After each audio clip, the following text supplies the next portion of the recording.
Em sentido geral, organização é o modo como se organiza um sistema. É a forma escolhida para arranjar, dispor ou classificar objetos, documentos e informações.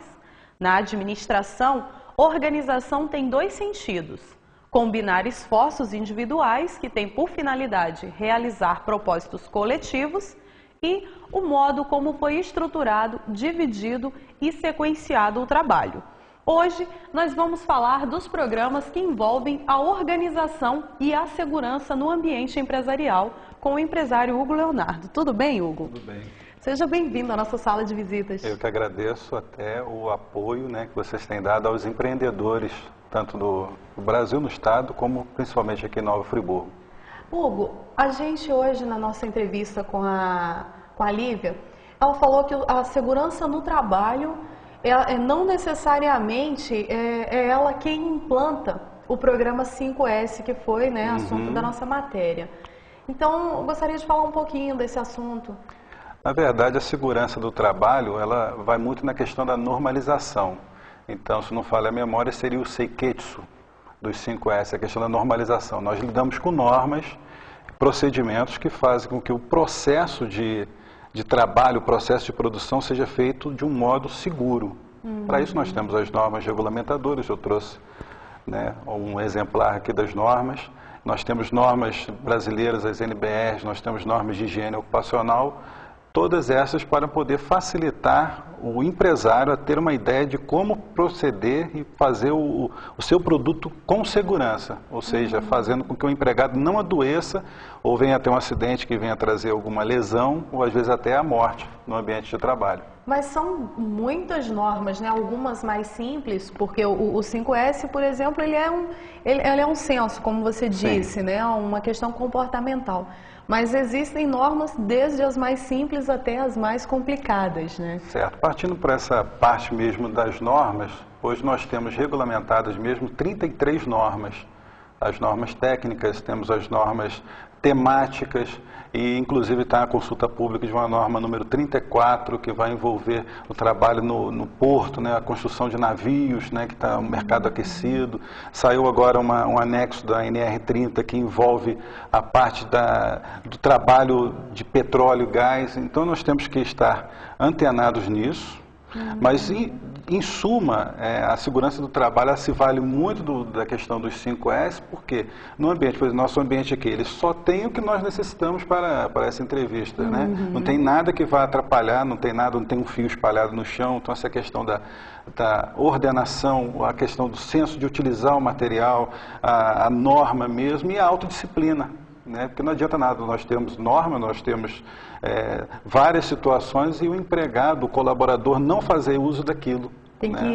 O empregado também ele tem que exigir, A gente até já comentou aqui no nosso programa a questão dos EPIs, que são os equipamentos de proteção individuais. O próprio funcionário ele tem que ter esse senso da necessidade e cobrar também do patrão esses equipamentos. Sem dúvida. Nós temos o principal programa que envolve a segurança do trabalho é o Programa de Prevenção a Riscos Ambientais.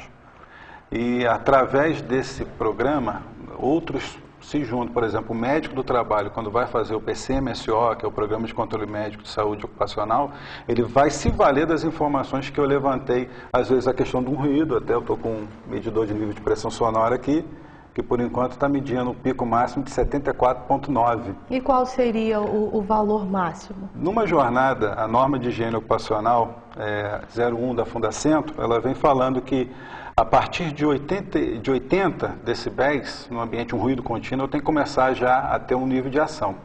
E com isso, eu posso ficar no ambiente de até 85 decibéis por 8 horas sem eu sofrer uma perda auditiva. A partir daí, já começa a ter as possíveis perdas. Por exemplo, eu te mostrei um aparelhinho que faz a calibração deste medidor de pressão sonora, ou decibelímetro, que ele tem um ruído frequente de 114 decibéis.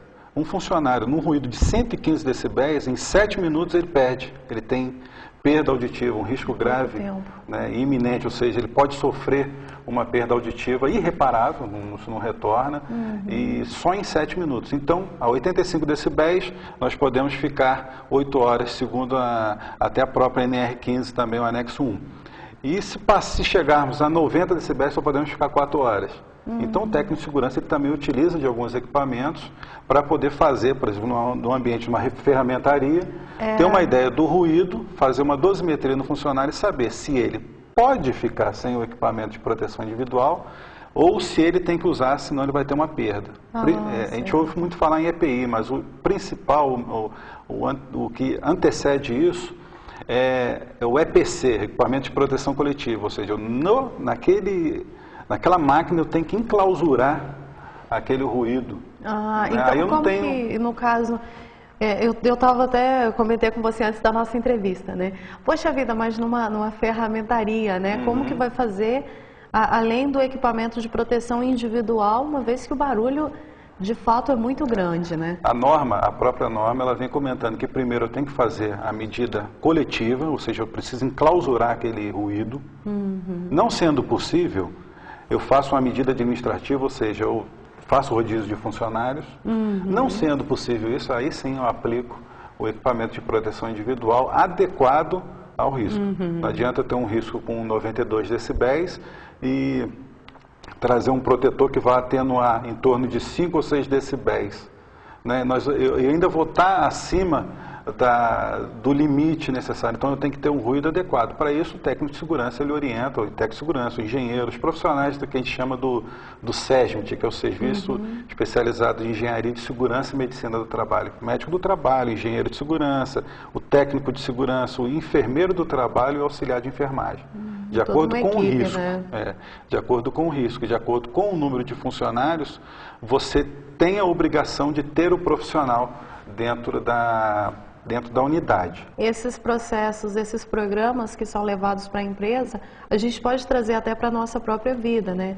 Hoje, quando falei com uma das nossas apresentadoras aqui, a Bruna Verli, sobre o 5S, falou, olha, que legal, quero saber um pouco mais, quero entender um pouco mais, quando eu disse para ela que se pode levar para casa, né? Então a gente pode começar, como o Jorge também trabalha com você, estava comentando com a gente. Meu gestor de negócio. A gente pode colocar em prática até mesmo em casa e acaba melhorando o comportamento no ambiente de trabalho, né? É muito comum termos dentro da empresa toda uma... Está normatizado, estou trabalhando dentro da norma, mas eu pego meu carro, eu ando sem cinto, eu ando fora da velocidade, né, permitida, eu não faço a manutenção do carro, etc. e tal. Então a gente precisa respirar segurança, até mesmo como comentamos, trazer isso para as escolas.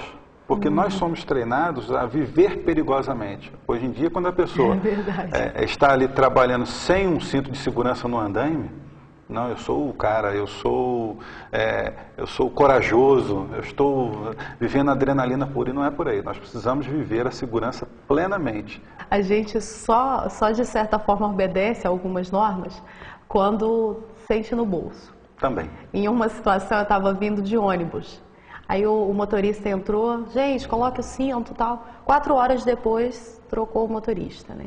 A motorista entrou e falou, gente, vamos colocar o cinto. Ele percebeu que ninguém agilizou. Ele colocou a mão assim em cima na porta, né, olhou para o lado e disse, olha gente, as empresas de ônibus entraram na justiça e conseguiram ganhar uma causa. Se alguém for parado numa blitz, num ônibus, e a empresa não vai ser prejudicada se vocês estiverem sem cinto. Pois quem vai pagar a multa, cada um de vocês custa em torno de 85, salvo engano. Então eu só ouvi o barulho de todo mundo colocando cinto rapidinho. Então eu acho que é uma forma, de certa forma, feia, né, de se cobrar, mas parece que quando envolve dinheiro, funciona. Dá certo, funciona. E falando até mesmo em termos de empreendedor, de empresas, é importante as empresas elas terem uma gestão mesmo voltada para a saúde e segurança do trabalho, que a gente chama de SST, para que hoje em dia as empresas precisam de certificação. Por exemplo, temos aqui perto de nós o Comperj, Complexo Petroquímico, né? E as empresas elas querem fornecer para o Comperj. É jogo, é interessante.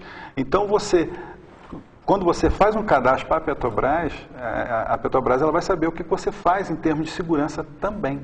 Meio ambiente, segurança do meio ambiente, a parte da qualidade total que envolve os 5S.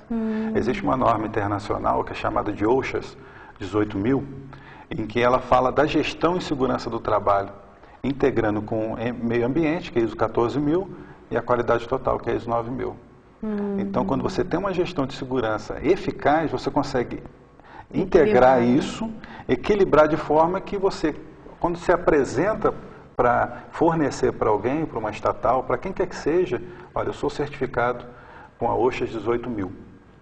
Aí você já é visto de outra forma na empresa. Agora, isso tudo depende muito do Seiketsu, que é a normalização, precisa do senso de ordenação, precisa do senso de ter os materiais certos, a autodisciplina, porque nós somos tendentes ao relaxamento. É verdade. Olha, isso é assunto, como nós já falamos aqui no Espaço Empreendedor, para muitos programas.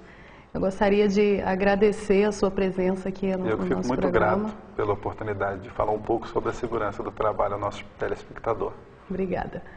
Organização é sinônimo de planejamento. E se você quer um ambiente empresarial organizado, pode implantar desde os programas mais simples, como o 5S, que pode ser implantado até mesmo na nossa vida pessoal, como também pode buscar profissionais de segurança no trabalho para fazer palestras e cursos sobre organização do ambiente de trabalho.